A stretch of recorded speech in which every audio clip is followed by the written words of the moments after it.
What's up, guys? It is Jonathan with One Big Impact. This is like my fourth time trying to start this video, and I am turning my phone off this time because you know what?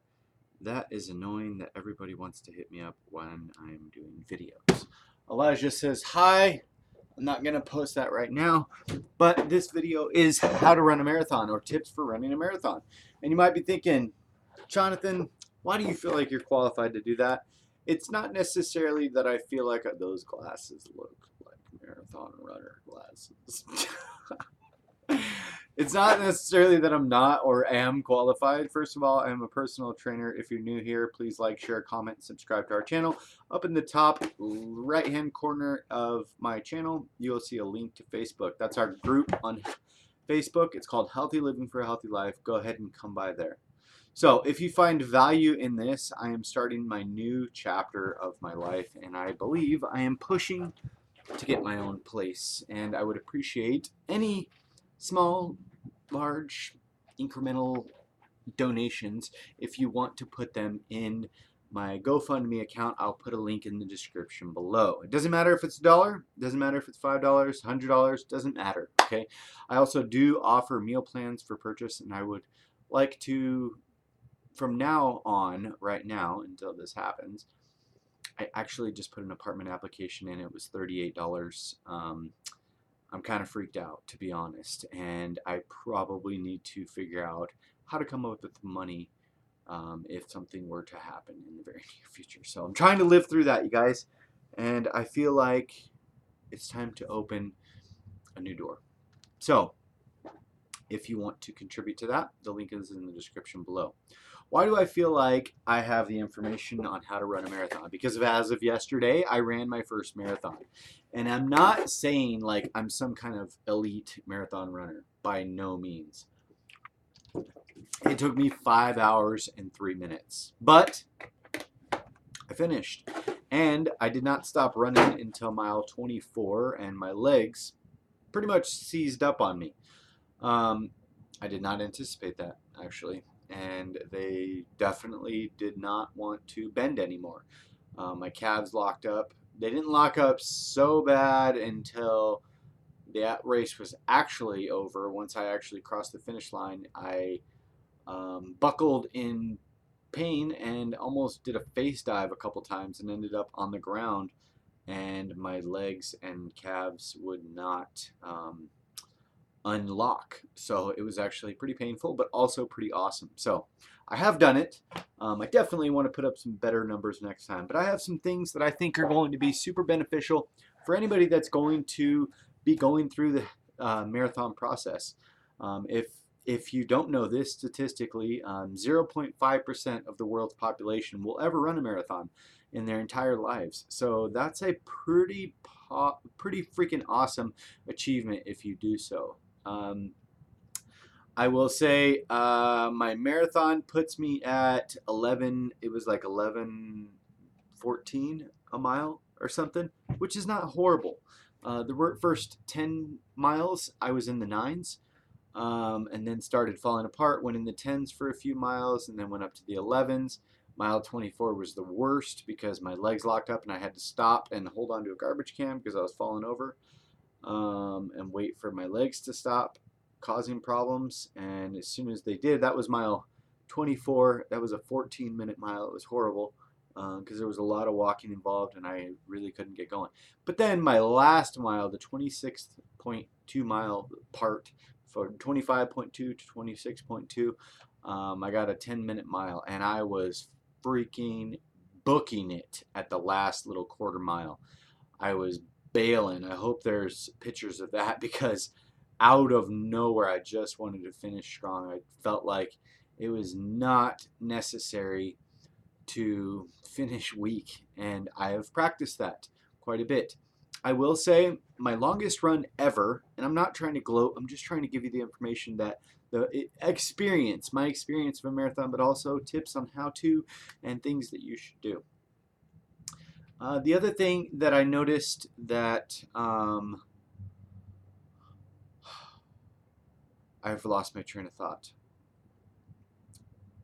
There is no correlation between your training and the marathon, other than the fact that it gets you prepared to be able to run a long distance. If I had not trained like I had, I never would have made it at all. But knowing that my furthest mile was supposed to be, according to my training plan, was supposed to be 20 miles, and then I was supposed to take 2 weeks off. I did not do that. My last run was about 7 days ago, and it was 21 miles. So I put extra wear and tear on myself, but it was just the way that life kind of came about. If you are looking for a marathon training plan, I will be writing a brand new one probably by the time you watch this video.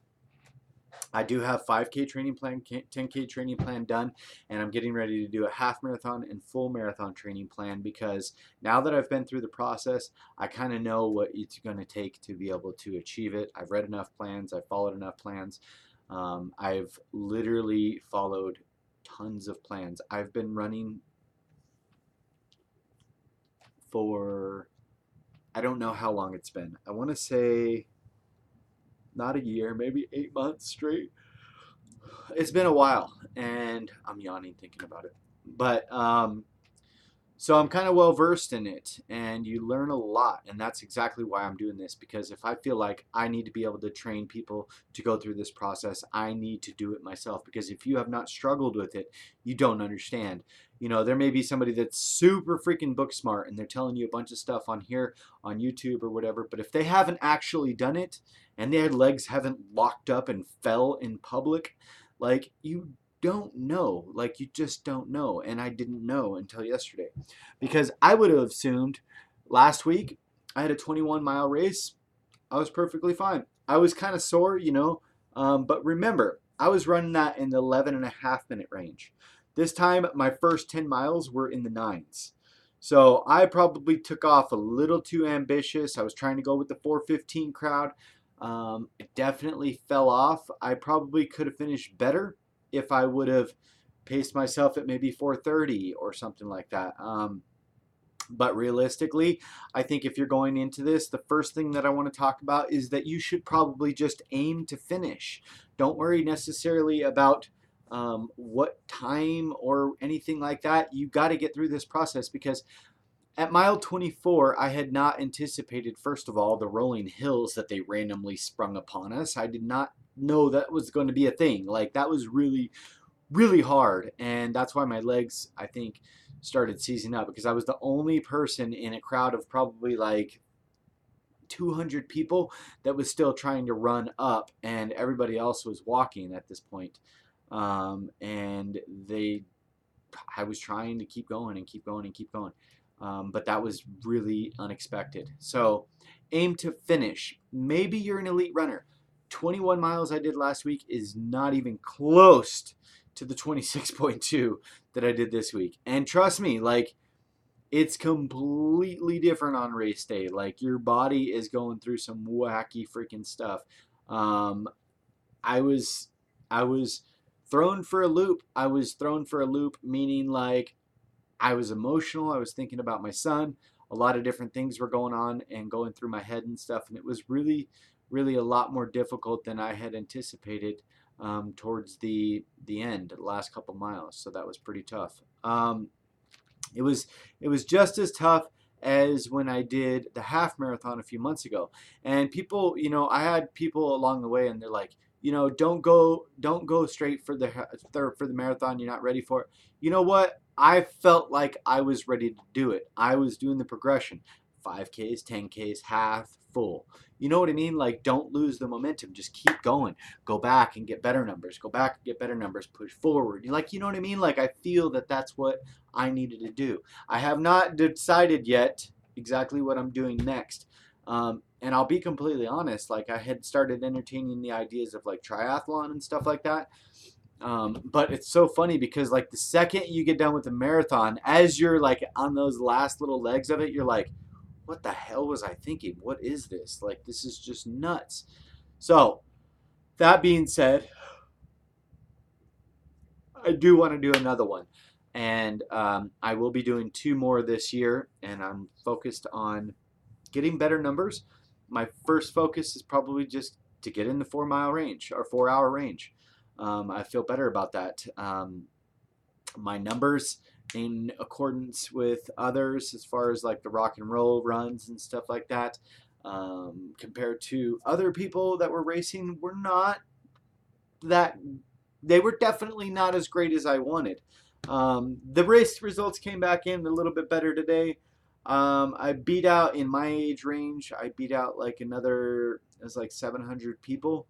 I got like place 700 out of like 15 something or something like that in my age group, which to be honest is not great. But it was also my first one, so I had a lot to learn. Um, Now, the first thing, like I said, aim to finish. Just focus on, I would say, whatever pace you run your regular runs at, probably just run it at the same pace. Because that's what I should have done. And I did not do that. I tried to get a little bit ambitious because I figured, you know what, I could push it for race day and stuff like that. And realistically, I actually did. I was running it like recently at the 21. I did like 11:37. This marathon I did, I think it was like 11:14. So technically, I beat it. I beat my regular runs, which was good.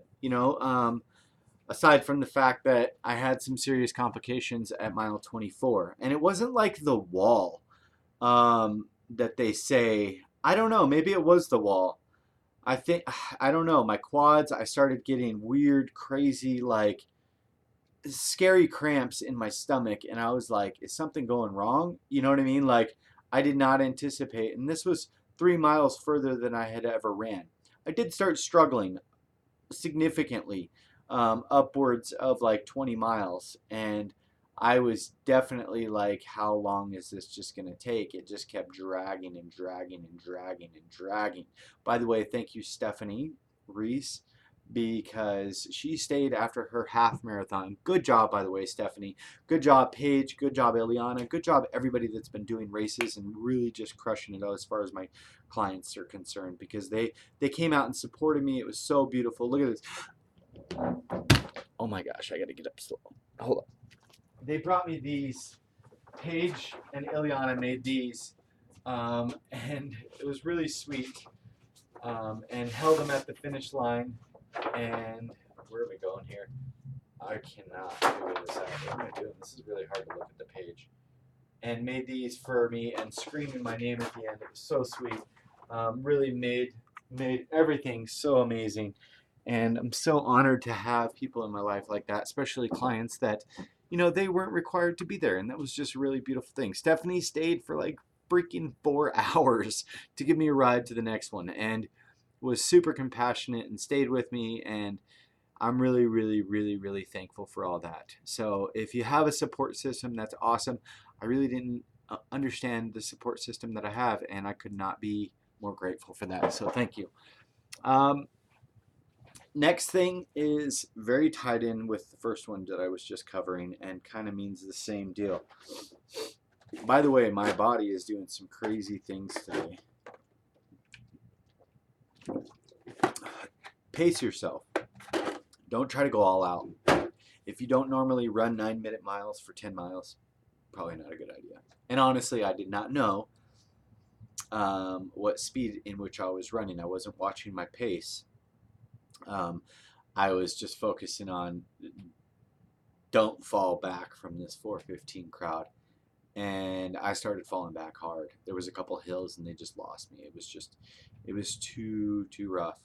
The next thing is, I do recommend going with pacers if you know that you can keep up, though. I thought it was a really cool idea that I had never used before, and I will use them probably in the future, but I'm definitely going to have to kick up my abilities a little bit.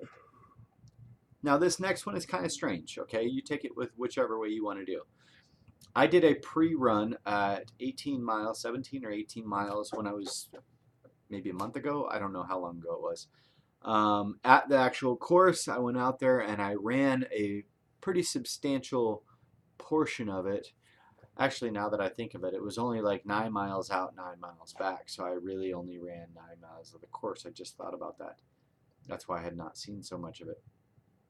Because I didn't have anybody to pick me up or anything. So I ran 18 miles, but it was 9 miles, 9 miles. So I had to go run back to my car.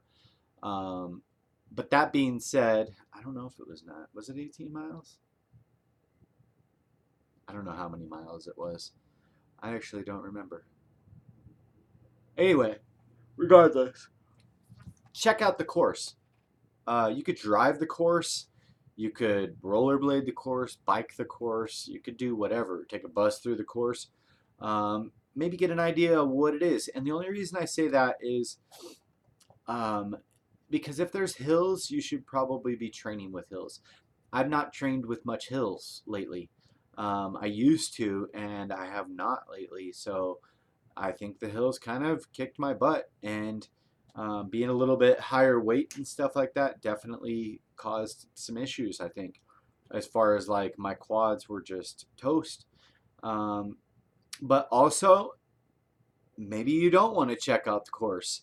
Maybe you want the element of surprise. So that's completely up to you. You can check on the website. There's like a little thing there that says the elevation level raise and stuff. You maybe just train like that and try to get up elevation and stuff and match it with Strava. By the way, you can follow me on Strava. My name is Jonathan Alsop. You can follow me on there, and I'd like to see your runs, and we can support each other along the way. Do all your training. And I say this with all complete 100% honesty. Do your training. Don't skip your training. All my programs are usually going to be about 3 or 4 days a week running. Most of them are going to be 4 days a week running, and then do some cross training, meaning some like strength training or something like 3 days a week. So you're going to be really, really kind of kicking it up. You don't want to skip strength training because you want to make sure you're strong enough. Like your body is not just built to run, but it's also resilient, and there's muscle in there to be able to propel yourself forward for these type of exercises. Because this endurance thing is like, I have a pretty good amount of muscle in me, but like, wow, like it was definitely more than what I anticipated. So, do all your training. Don't skip days. Don't skip weeks. Really kind of fit it in. Build it up. The next thing is build up to what you're doing. If you've never done any races, I mean, you could do this whichever way you want, but I do not recommend just going for a marathon and seeing how you do it. If that's what you want to do, fine. That's fine. Do it. But I fully recommend the way I did it. Helped me understand the whole process of running, how the start line runs, like they're very similar and stuff like that. Make sure you're running with a company that's well organized. The Rock and Roll Run was really good. Start Line Racing's another good one. Who else is another good one? And they're going to be different around where you go. Make sure it's going to be a chipped run. That's what I would recommend, because if it's not chipped, it didn't happen. Like chip time, meaning they give you exact metered time on your little race bib. But do 5Ks, do 10Ks, do half marathon. Get a real feel for what it takes to run long distance. Yes, 5K is long distance. I know it's only 3.1 miles, but if you are used to running like a mile or two and then you kick it up to a 5K at full speed, I'll tell you, 5Ks are the hardest that I've ran, because you run so much faster. Like you are literally balls out running, trying to get an amazing number. 10Ks, it depends. Like 5Ks are a completely different animal. It's like a sprint, more or less.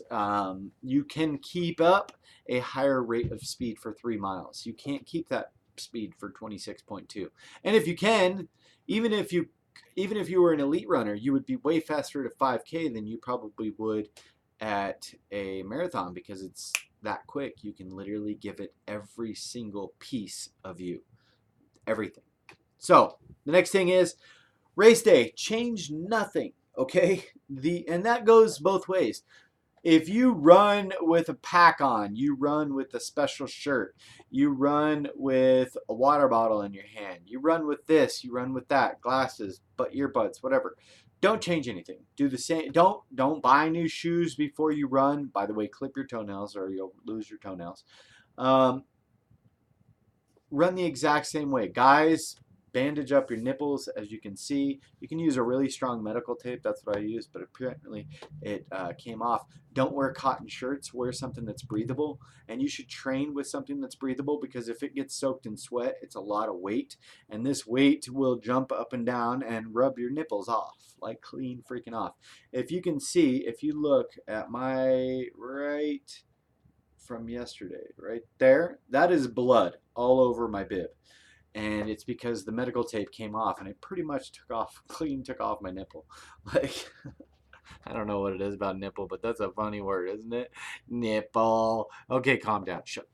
No, seriously. Don't change anything. But in the same sense, it's up to you, because I am going to start training a little bit differently. I'm going to train myself um, how to set aside water bottles in different areas and stuff like that, to try to see if I can increase my time, instead of carrying around 15-pound pack. Because when I put 2 gallons of water in there, and my jacket and my keys and everything like that, it's too much. And I realized that yesterday. Those are things that I should have left behind. I should not bring my power pack, my charging cord, toilet paper, all kinds of stuff that I had in there. And that's how I run normally, because I don't run around any bathrooms, or nobody's there feeding me fluids or water or something like that. So I definitely stay prepared. And I also didn't want to change anything before I go. The next thing is eating and drinking schedule. And if you don't understand what that means, I don't know if you know it. If you're just starting this process, you may not know that you have to eat during the marathon process, because you're running for 5 hours and your body will not. And maybe there's some people out there that do it. I don't know. I don't know that much about that process, about how that works. If there's elite runners and they can run in 2.25 hours or 3 hours, maybe they don't have to eat as much. But for me personally, every 45 minutes on a schedule, I am eating. And I'm eating the little gummies to fill up on carbs, sugar, in order to be able to keep going. If I don't eat every 45 minutes, I tank, and I'm having a hard time getting back up. I really tank out.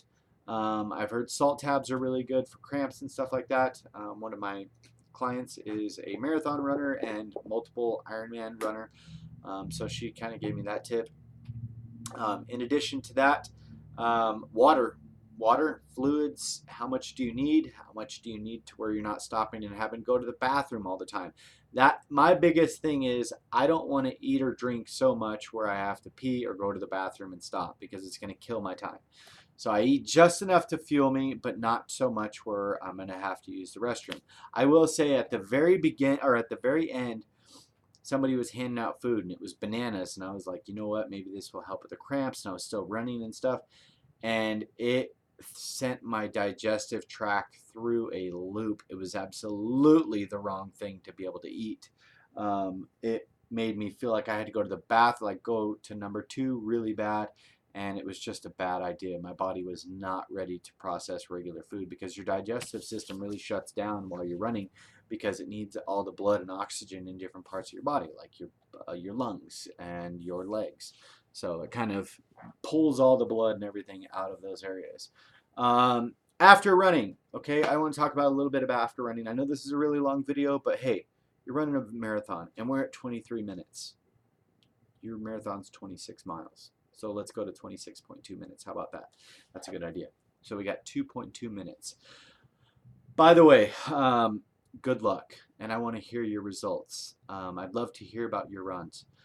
After your runs, eat carbs. You could do chocolate milk, you can do granola bars, they'll give out Pringles. If you're on a rock and roll run, they definitely feed you. Don't eat too fast, but definitely load up on the stuff before you go. And if your stomach's upset, or if your body's not ready to eat, at least take it with you, a couple things, so that you can recover as you're walking down the road and stuff like that, because you never know when your body's going to lock up. Salt. Get some salt in for muscle cramps and stuff like that if you're inexperienced in anything. Don't do anything dumb. I probably don't recommend, if you're like super fatigued, don't go out for like a crazy night out and further dehydrate yourself and go drinking or partying or anything like that. You got to realize what you're putting your body through, and drinking's going to make your body not feel what's happening, and I don't think that's a good idea, because you could end up really injuring yourself. do a bath, ice bath, Epsom salt, something like that. Don't do a deep tissue massage right afterwards, maybe light rolling or something like that, and just kind of taking it easy. Don't stretch right away. Give your body a little time to, I would say stretch like really easily, static stretching, but nothing super crazy. Hydrate slow. I lost 15 pounds during my race. Yes, it's all water, but I'm a 230-pound dude right now. So I dropped all the way down to like 215 after the race. That was a golf ball. So hydrate slow. Shoot for like, 6 ounces every half hour or something like that to rehydrate. Don't run. I'm trying to finish this. Don't run for about 4 days afterwards. Keep away from the gym. Don't do anything for like 3 days. Let your body recover. After about 4 days, maybe you can gauge how you feel. 2 to 4 miles, real super slow, easy run. And then after a 7-day break, maybe 5 to 6 miles. And of course, gauge that on how you feel, not just because that you want to get back into training. Let your body heal. You've put it through enormous stress. You guys, we got to finish at 26.2, and I expect the same out of you. Be stronger than your excuses. Remember to spread love, not hate. Drink your damn water. Hashtag Team Boo. Have an amazing day, and what an achievement. I wish you guys all the best. You're going to do amazing.